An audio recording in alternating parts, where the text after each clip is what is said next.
Hello, good morning जोहार। सुबह की खबरों के साथ मैं हूं मुकेश और आप देख रहे हैं झारखंड बुलेटिन।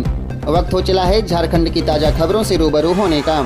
इससे पहले हमारे यूट्यूब चैनल को सब्सक्राइब जरूर करें। चैत्र नवरात्रि आज से घोड़े पर सवार होकर आ रही हैं मां दुर्गा। जाने घट स्थापना, शुभ मुहूर्त और पूजा विधि। हिंदू धर्म में चैत्र नवरात्रि का खास महत्व होता है। चैत्र नवरात्रि के 9 दिनों में मां दुर्गा की अलग अलग रूप में उपासना होती है। चैत्र नवरात्रि का प्रारंभ चैत्र मास के शुक्ल पक्ष की प्रतिपदा तिथि से होती है, जो 9 अप्रैल यानी आज है। वहीं इसका समापन 17 अप्रैल को रामनवमी के साथ होगा। चैत्र नवरात्रि के साथ ही हिंदू नववर्ष भी शुरू हो जाएगा।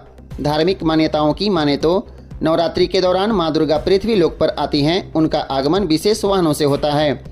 इस बार मां दुर्गा घोड़े पर सवार होकर आ रही हैं, क्योंकि नवरात्रि मंगलवार से शुरू हो रहा है। वैदिक पंचांग के अनुसार प्रतिपदा तिथि की शुरुआत 8 अप्रैल की रात को 11:50 से शुरू हो गई, जो आज यानी 9 मार्च को रात 8:30 पर समाप्त होगी। हिंदू धर्म उदया तिथि को मानते हैं, इसलिए चैत्र नवरात्रि 9 अप्रैल से शुरू हो रहा है। सैलून में घुसकर जमीन कारोबारी को सिर में मारी गोली, हुई मौत। लोहरदगा में शेविंग कराने कुर्सी पर बैठा था, उसी पर पड़ा रहा, नीचे बिखरा था खून। लोहरदगा में सोमवार की सुबह बाइक सवार 2 बदमाशों ने जमीन कारोबारी की गोली मारकर हत्या कर दी। कारोबारी बाल कटवाने सैलून गए थे, वहीं पर अपराधियों ने हमला कर दिया। मृतक की पहचान जिले के सोबरन टोली के रहने वाले नरेश साहू उर्फ शिबू के रूप में हुई। गोली उसके सिर में सटाकर मारी गई है। नरेश की हत्या करने के बाद मौके से अपराधी फरार हो गए। गोली लगने के बाद मृतक उसी कुर्सी पर घंटों पड़ा रहा और जमीन पर खून बिखरा हुआ था। वहीं घटना के बाद बड़ी संख्या में लोग मौके पर जमा हो गए। घटना जिले के सेन्हा थाना क्षेत्र के सेरेंगहातू तोरार की है। घटना के वक्त नरेश साहू बाल दाढ़ी बनवाने के लिए कुर्सी पर बैठे थे।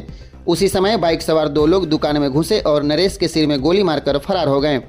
गोली लगने के बाद उसकी मौके पर ही मौत हो गई। सैलून में और भी लोग मौजूद थे, लेकिन किसी ने अपराधियों को पकड़ने की कोशिश नहीं की।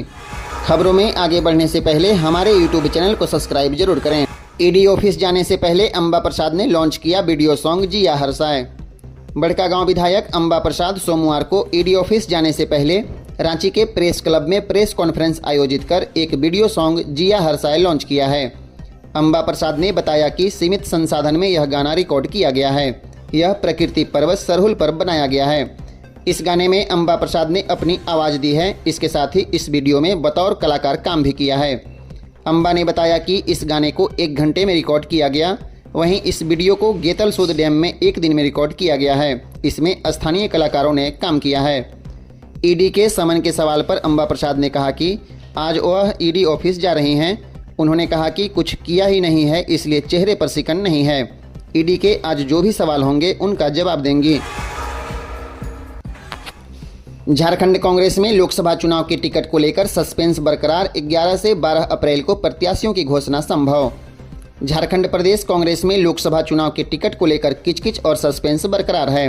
कांग्रेस ने अब तक 4 लोकसभा सीटों पर उम्मीदवार की घोषणा नहीं की है। खूंटी, हजारीबाग और लोहरदगा में प्रत्याशी दिए हैं। वहीं रांची, धनबाद, गोड्डा और चतरा में उम्मीदवार को लेकर तस्वीर साफ नहीं है। कांग्रेस अपनों से ही उलझी है और पार्टी के अंदर किचकिच जारी है। प्रत्याशी की घोषणा में देरी हो सकती है। कांग्रेस सूत्रों का कहना है कि 11 से 12 अप्रैल को प्रत्याशी की घोषणा संभव है। इधर प्रदेश प्रभारी गुलाम अहमद मीर के 2 दिवसीय झारखंड दौरे को देखते हुए उम्मीदवारों की घोषणा टाल दी गई। केंद्रीय चुनाव समिति में अनुशंसा के बाद ही कई नाम सामने आए थे। प्रदेश के नेताओं से भी केंद्रीय चुनाव समिति ने उम्मीदवारों के नाम पर चर्चा कर चुकी है। धनबाद और चतरा सीट पर पेंच फंसा हुआ है। ददाई दुबे का नाम पहले जोर शोर से चला, लेकिन पार्टी अब इस सीट पर किसी युवा चेहरे को मौका देने की रणनीति बना रही है। वहीं चतरा सीट से कोई मजबूत उम्मीदवार नहीं मिल रहा है। प्रदेश कांग्रेस के पास जो नाम अभी हैं वह मैदान में टिकने वाले नहीं हैं। इधर रांची से सुबोधकांत सहाय और गोड्डा से प्रदीप यादव का नाम आगे चल रहा है। झारखंड में 250 से 300 मेगावाट की कमी, गर्मी में बेचैन करेगी बिजली। इस साल भी गर्मी में बिजली रुलाएगी। अभी गर्मी शुरू होते ही 250 से 300 मेगावाट बिजली की कमी होने लगी है। ग्रामीण क्षेत्रों में औसतन 10 से 12 घंटे ही बिजली मिल रही है, जबकि शहरी क्षेत्रों में 19 से 21 घंटे विद्युत आपूर्ति की जा रही है। गर्मी में बिजली की डिमांड बढ़कर 2500 से 3000 मेगावाट होने की संभावना जताई गई है। पीक आवर में शाम 6 बजे से रात 10 बजे तक 86 मेगावाट की कमी थी, जबकि वित्तीय वर्ष 23-24 में यही कमी बढ़कर 535 मेगावाट हो गई। झारखंड बिजली वितरण निगम लिमिटेड ने केंद्र सरकार के पावर एक्सचेंज से 300 मेगावाट अतिरिक्त बिजली की मांग की है। इसके लिए पत्राचार भी किया गया है। पावर एक्सचेंज से बिजली नहीं मिल पा रही है। बिजली न मिलने की वजह से सुबह और शाम के समय रांची, जमशेदपुर, गढ़वा, पलामू, चाईबासा आदि जगहों पर प्रतिदिन बिजली की कटौती की जा रही है। खबरों में आगे बढ़ने से पहले कृपया हमारे यूट्यूब चैनल को सब्सक्राइब जरूर करें। धनबाद लोकसभा से थर्ड जेंडर की एंट्री, सुनैना सिंह लड़ेगी चुनाव। 48,000 थर्ड जेंडर की है अध्यक्ष, कहा इतिहास रचेगा धनबाद। एक बार फिर थर्ड जेंडर राजनीति की ओर कदम बढ़ा रहे हैं। इस बार झारखंड के कोयलांचल में थर्ड जेंडर की चुनावी मैदान में दावेदारी ने इनके समाज में जान फूंक दी। कोयलांचल के थर्ड जेंडर संघ की जिलाध्यक्ष सुनैना सिंह इस बार धनबाद लोकसभा चुनाव में अपना ताल ठोंक दी है। थर्ड जेंडर संघ की जिलाध्यक्ष सुनैना सिंह 48,000 थर्ड जेंडर का प्रतिनिधित्व करती हैं। बकौल सुनैना, कल तक जो हाथ सभी को दुआएं देने के लिए उठा करती थी, उसी हाथ को मजबूत करने के मकसद से वह वोट मांग रहे हैं। सुनैना स्नातक की डिग्री पीके राय मेडिकल कॉलेज से की है। उनका लालन पोषण झारखंड ट्रांसजेंडर संघ के प्रदेश अध्यक्ष छमछम देवी ने किया है। बचपन से ही पढ़ाई लिखाई और समाज सेवा में ज़्यादा ध्यान देने वाली सुनैना किसी पहचान की मोहताज नहीं है। पलामू जेल के कैदी की रिम्स में मौत, चचेरे भाई की गोली मारकर की थी हत्या। पलामू जेल के कैदी अजय चौधरी की रिम्स में सोमवार को इलाज के दौरान मौत हो गई। अजय चौधरी पर बीते 26 मार्च को होली के दिन अपने चचेरे भाई की गोली मारकर हत्या करने का आरोप था। घटना के बाद पुलिस ने आरोपी अजय चौधरी को 28 मार्च को मेदिनीनगर टाउन थाना क्षेत्र से गिरफ्तार किया था। वह 28 मार्च से पलामू सेंट्रल जेल में बंद था। अचानक तबीयत खराब होने के बाद उसे रिम्स में भर्ती करवाया गया था, जहां इलाज के क्रम में उसकी मौत हो गई। 26 मार्च को पलामू के चैनपुर थाना क्षेत्र के सेमरटाण में मनोज चौधरी नामक युवक की गोली मारकर हत्या कर दी गई थी। आपको बता दें, मनोज चौधरी अपने गोतिया परिवार के साथ होली के दिन बैठकर शराब पी रहा था। इसी क्रम में अपने चचेरे भाई अजय चौधरी के साथ उसकी बहस हुई थी। आरोप है कि बहस के दौरान अजय चौधरी ने मनोज चौधरी को गोली मार दी थी। आनन फानन में मनोज चौधरी को अस्पताल में भर्ती कराया गया था, जहां इलाज के दौरान उसकी मौत हो गई थी। लालपुर थाना क्षेत्र का मामला, 2 युवकों की मौत पर हाईकोर्ट ने लिया संज्ञान। मृतक के परिवार की सहायता के लिए बनी विशेष टीम। लालपुर थाना क्षेत्र के करमटोली चौक के पास शनिवार की रात में थार की टक्कर से गढ़वा के स्कूटी सवार समेत 2 युवकों की मौत मामले में झारखंड हाईकोर्ट ने संज्ञान लिया है। झालसा के कार्यपालक अध्यक्ष सुजीत नारायण प्रसाद ने जिला विधिक सेवा प्राधिकार रांची को आदेश दिया कि वह तत्काल मृतक के परिजनों से मिलकर आवश्यक सहायता प्रदान करें। इस निर्देश के आलोक में डालसा अध्यक्ष न्यायायुक्त दिवाकर पांडे ने डाला सचिव को आदेश दिया है कि अविलंब एक टीम गठित कर पीड़ित परिवार को विधिक सहायता उपलब्ध कराई जाए।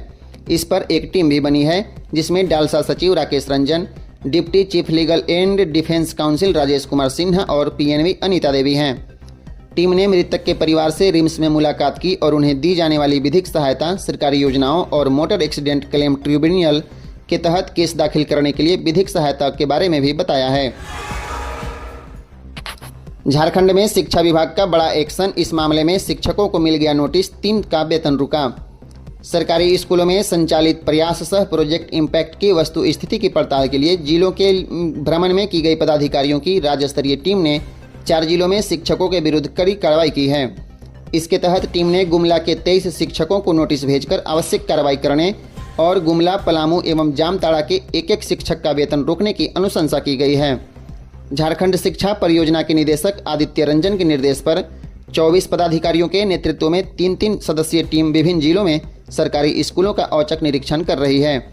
इस क्रम में सोमवार को टीम ने कई स्कूलों में शिक्षकों एवं प्रधानाध्यापकों को लापरवाही बरतने एवं परिषद के आदेशों की अवहेलना करने के मामले में दोषी पाया।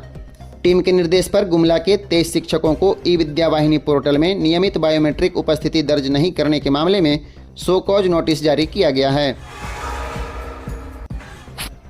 2 दिन में करीब 7 डिग्री घटा रांची का तापमान, जाने कैसा रहेगा झारखंड का मौसम। झारखंड की राजधानी रांची का तापमान 2 दिन में करीब 7 डिग्री सेंटीग्रेड तक घट गया। लोगों को चिलचिलाती गर्मी से राहत मिली है। रविवार 7 अप्रैल की रात को हुई बारिश के बाद सोमवार 8 अप्रैल को ठंडी हवाओं ने मौसम को सुहाना बना दिया। मौसम विभाग की माने तो अभी तापमान में और गिरावट दर्ज की जाएगी। रांची स्थित मौसम केंद्र ने बताया है कि झारखंड में अगले 24 घंटे के दौरान अधिकतम तापमान में 3 से 4 डिग्री की गिरावट आ सकती है। इसके बाद अगले 2 से 3 दिन तक अधिकतम तापमान में किसी बड़े बदलाव की उम्मीद नहीं है। उन्होंने बताया कि 9 अप्रैल को झारखंड के पश्चिमी भागों में कम से कम आधा दर्जन जिलों में गरज के साथ बारिश और वज्रपात की संभावना है। मौसम केंद्र के मुताबिक गढ़वा, पलामू, लातेहार, लोहरदग्गा, गुमला और सिमडेगा जिले में कहीं कहीं बारिश और वज्रपात होने के संकेत हैं।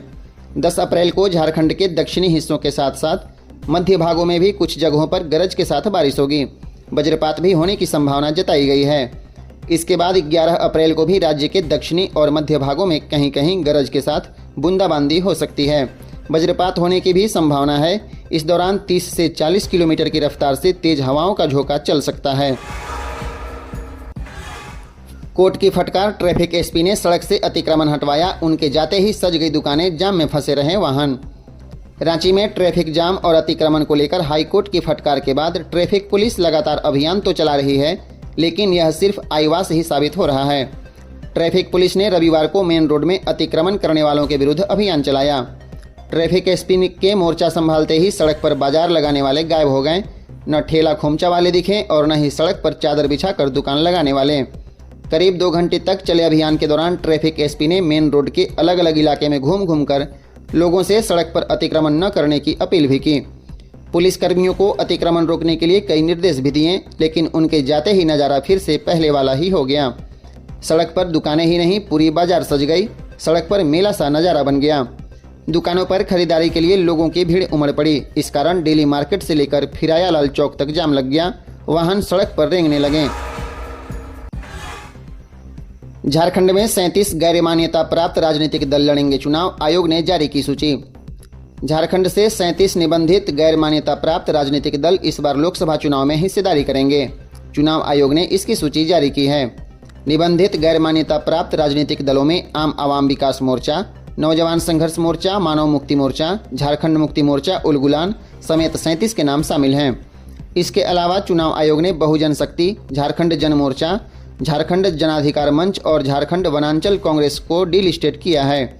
एक अन्य पार्टी माओइस्ट कोऑर्डिनेशन को निष्क्रिय भी घोषित किया गया है। झारखंड हाईकोर्ट का 3 सप्ताह में नगर निगम और निकाय चुनाव कराने के आदेश पर रोक से इनकार। झारखंड हाईकोर्ट की डबल बेंच ने सिंगल बेंच के उस आदेश पर रोक लगाने से इनकार कर दिया है, जिसमें अदालत ने राज्य सरकार को 3 हफ्ते में निकाय चुनाव की घोषणा करने का आदेश दिया था। हाईकोर्ट के न्यायाधीश जस्टिस आनंद सेन की कोर्ट ने इस मामले में 4 जनवरी को आदेश पारित किया था। इस आदेश के खिलाफ राज्य सरकार ने डबल बेंच का रुख किया था। दरअसल राज्य में नगर निगम और निकायों का चुनाव जल्द कराने की मांग को लेकर निवर्तमान पार्षद रोशनी खलखो व अन्य ने हाईकोर्ट का दरवाजा खटखटाया था। इस मामले की सुनवाई अब अदालत 2 सप्ताह बाद करेगी।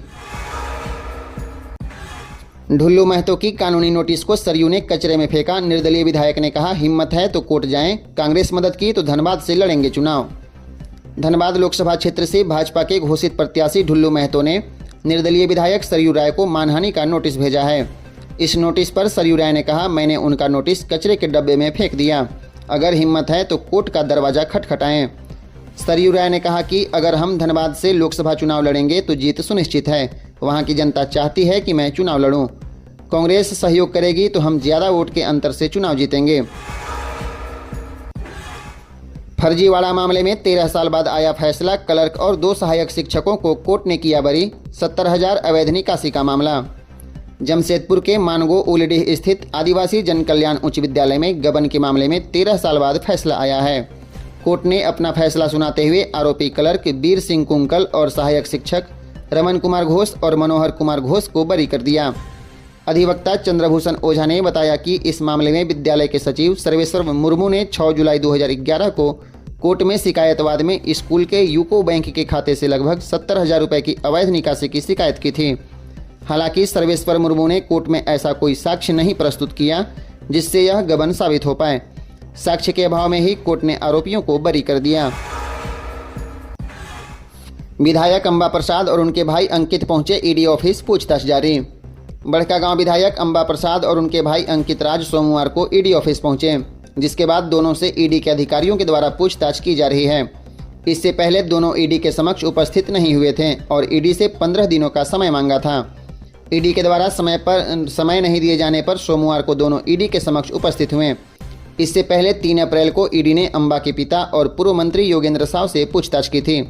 आपको बता दें, ईडी ने अंबा और उनके पारिवारिक सदस्यों के खिलाफ हजारीबाग के विभिन्न थानों में दर्ज प्राथमिकी को मिलाकर ECIR दर्ज किया है।